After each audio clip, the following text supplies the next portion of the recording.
অনুপ্রবেশ রুখতে কড়া রাজ্য সরকার। দক্ষিণ দিনাজপুর এবং মালদায় শুরু জমি অধিগ্রহণের কাজ। কাঁটাতার বসাতে জমি হস্তান্তর করা হবে বিএসএফ কে।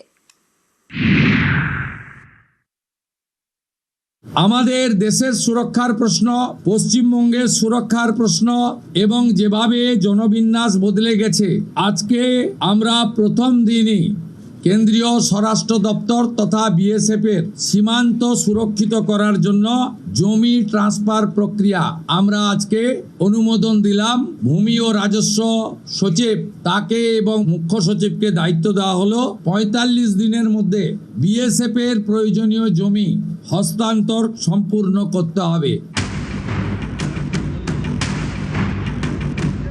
ভারতের পূর্বে বাংলাদেশ, দুদেশের মধ্যে ৪,১৪২ কিলোমিটার ২৭১ মিটার সীমান্ত। এর মধ্যে পশ্চিমবঙ্গ এবং বাংলাদেশের সীমান্ত ২,২১১ কিলোমিটার ৮৪৭ মিটার। এর মধ্যে ৬০০ কিলোমিটারে কাঁটাতার নেই। এই অংশে কাঁটাতার লাগাতে বিএসএফ কে জমি দিচ্ছে রাজ্য সরকার। ১১ই মে সোমবার প্রথম ক্যাবিনেট বৈঠকেই জমি হস্তান্তরের সিদ্ধান্ত নেয় শুভেন্দু অধিকারীর মন্ত্রিসভা। সেই মতো মালদায় শুরু জমি অধিগ্রহণ। কাঁটাতার বসলে সুরক্ষা বাড়বে, দেশের সুরক্ষা, রাজ্যের সুরক্ষা, নিজেদের সুরক্ষা। তাই জমি মালিকরা স্বেচ্ছাতেই জমি দিচ্ছেন।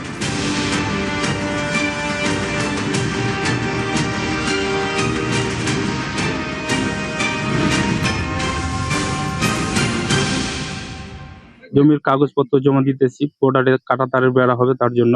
আমাদের ৪ ভাই মিলে শতক কাঁটাতার ধোয়ার জন্য অনেক খুশি। আমরা সুরক্ষা থাকবো, বাংলাদেশ থেকে কোনো লোক এসে অত্যাচার চালাতে পারবে না। তার জন্য রাতের অন্ধকার এসে গরু চুরি করে যে মানুষজনকে কাটতো। মানে আমরা খুশি হয়েছি।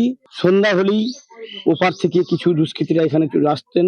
এই ফেন্সে হওয়াতে সব থেকে এই এরিয়ার লোক এত খুশি হবেন। মালদায় ভারত বাংলাদেশের সীমান্ত ১৭২ কিলোমিটার। এর মধ্যে ৩৩ কিলোমিটারে কাঁটাতার নেই।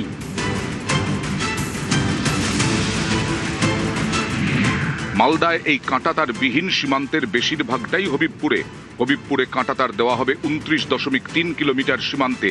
জমি অধিগ্রহণ হবে হবিবপুরে, ধুমপুর, বৈদ্যপুর এবং জাজইল গ্রাম পঞ্চায়েতে। ৩টি পঞ্চায়েত মিলিয়ে প্রয়োজন প্রায় ২৫০ একর জমি।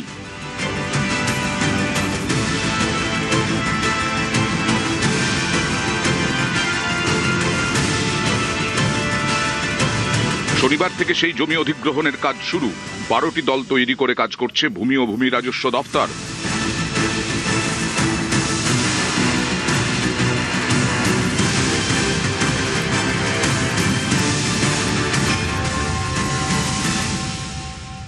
যে 29.3 কিলোমিটার আনফেন্সড এরিয়া আছে, সেটা ডিমার্কেশনের কাজ চলছে।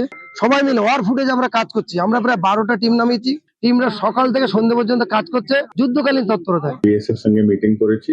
মিটিংতে আমাদের ল্যান্ড ডিপার্টমেন্টের অফিসাররাও ছিলেন। কিভাবে আমরা আমাদের পেন্ডিং ল্যান্ড ইস্যুকে শেষ করবো এন্ড পুরোপুরি ল্যান্ডটাকে আমরা বিএসএফ কে ট্রান্সফার করে দেবো। আমরা এটা 45 ডেজ মধ্যে শেষ করে নেব।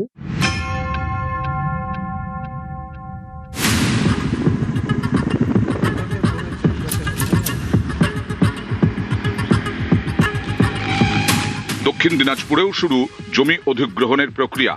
18ই মে থেকে 31শে মে পর্যন্ত 26টি ক্যাম্প চালিয়ে চলবে জমির দলিল নথিপত্র খতিয়ে দেখার কাজ।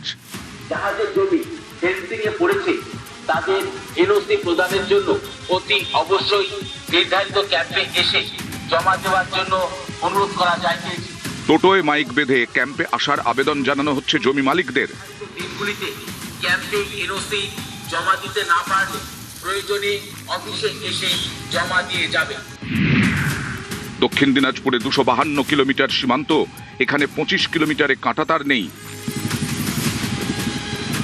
সেখানেই এবার বসবে কাঁটাতার। আমাদের এখানে কাঁটাতারের বেড়া নাই, সিঙ্গেল বেড়া আছে। ফেন্সিং যে তার কাটাটা ওটা হলে আমাদের সুবিধা হয়। হ্যাঁ দিয়ে দেবো। ঘিরা হলে আমাদের সুবিধা হবে সুরক্ষার জন্য। যদি জমির প্রয়োজন হয় আপনারা কি জমি দিবেন? হ্যাঁ দিব। কিন্তু এটা দেশের সুরক্ষার জন্য। দেশের সুরক্ষা মানে আমার ঘরের সুরক্ষা। দেশ মানে আমার ঘর। অনেক সময় আমাদের মানে যে ফসল টসল ধান টান আমরা যে সমস্ত মানে আবাদ করি, জোর জন্ম অবস্থায় ওরা মানে ফসল টসল নিয়ে যায়। ফেন্সিং এটা সুবিধা। জমি দিতে আমার কোনো অসুবিধা নেই। মালদা থেকে সেবক দেব শর্মা এবং লিপেশ লালা ও দক্ষিণ দিনাজপুর থেকে অনুপ সান্যাল, নিউজ 18।